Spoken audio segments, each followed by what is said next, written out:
Hey there, this is Josh Fosgreen, and today we're going to talk slap fundamentals.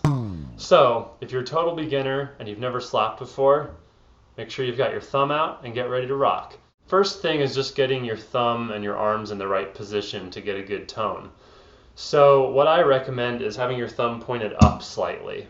So, if this is 12 o'clock, you're pointed at 11 o'clock, just slightly upwards. Don't do this thing. Bad idea. So you're pointed slightly upwards, your thumb is straight, your elbow's low enough that you can get that angle, so you might need to raise your base up. So you're set, and now all you need to do is rotate your wrist like you're turning a doorknob. Your thumb's not going to be moving, it's all in your wrist. And the first exercise I recommend you do is just thumb the E string until you can get a good tone.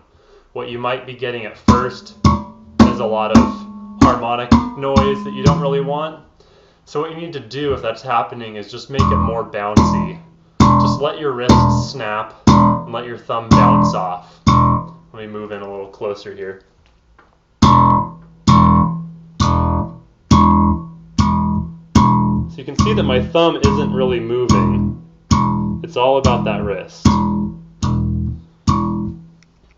So once you can get a good tone on the E string, try it on the A string, try it on the D string, and try it on the G string.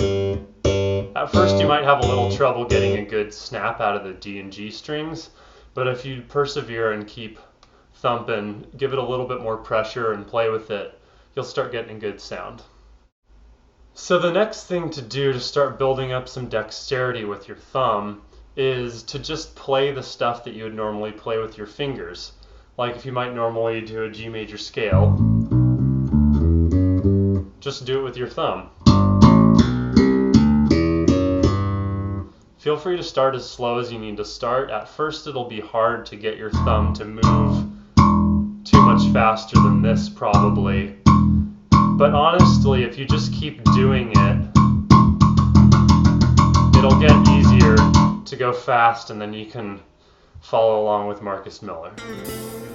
Or try to. So the scales are great. Run some arpeggios.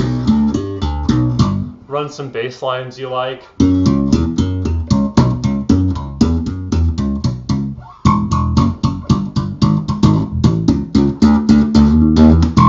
You know, funk really lends itself to the thumb technique, although that's not the only place you can use it.